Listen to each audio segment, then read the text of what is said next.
Dieu de miséricorde, je te remercie de nous avoir donné une voix qui témoigne au-dedans de nous et nous fait savoir si nous te sommes agréables ou non. Je te remercie de ce que tu as donné le sang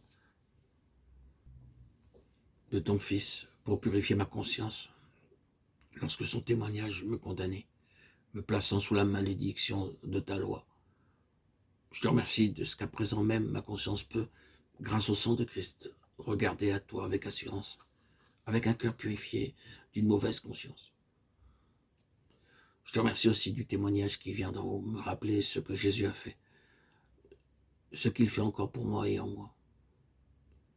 Je te remercie de ce qu'il glorifie Christ en moi, de ce qu'il me donne sa présence et sa force et me transforme à son image. Je te remercie de ce que ma conscience peut aussi dire amen à l'action de ton esprit dans mon cœur.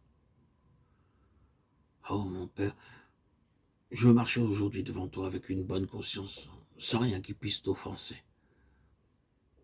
Je te demande que par la puissance de Saint-Esprit, le sang de Christ continue à m'affranchir de toute domination du péché, à m'attacher à ton service et à me fortifier incessamment. Oh, que dans toute ma conduite, le témoignage de ma conscience se joigne à celui de ton esprit pour me donner la joie de savoir que je fais ce qui t'est agréable. Amen.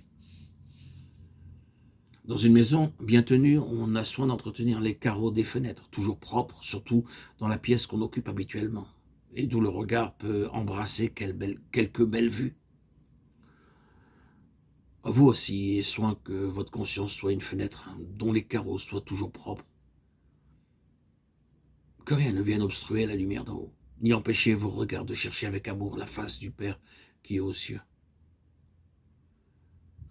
Le péché involontaire peut être effacé par le sang, aussitôt que la foi en saisit l'efficace. Que tout péché soit à l'instant confessé et par là même effacé. Marchez tout le jour à la lumière de sa face. Psaume 4, 7. Tu as été fidèle en peu de choses, je te confierai beaucoup. Matthieu 25, 21. La fidélité à obéir à la conscience, cette lumière comparativement faible, est la seule voie qui amène à jouir de l'esprit, qui est la lumière suprême. Si nous ne sommes pas fidèles à écouter le témoignage qui est au-dedans de nous, comment Dieu nous confierait-il le témoignage de l'esprit? Nous ne saurions trop insister sur ce qu'une conscience délicate est le seul moyen d'obtenir la véritable spiritualité. Ce qu'il faut à l'Église, n'est-ce pas qu'on lui prêche la fidélité à écouter la conscience aussi bien que la foi au sang de Christ? Souvent, on ne prêche que le sang de Christ, sans guère parler de la conscience. Et pourtant, voici ce que Dieu nous dit. Combien plus le sang de Christ purifiera-t-il votre conscience pour servir le Dieu vivant? Hébreux 9, 14. La conscience est la voix qui plaide pour le devoir, qui appelle à bien faire.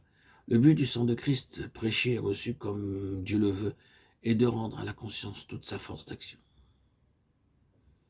Le sang de Christ purifiera votre conscience pour servir le Dieu vivant. Hébreux 9, 14. Ça en comprenant l'accord qui existe entre l'un et l'autre et en maintenant entre eux l'équilibre qu'on obtient la sainteté.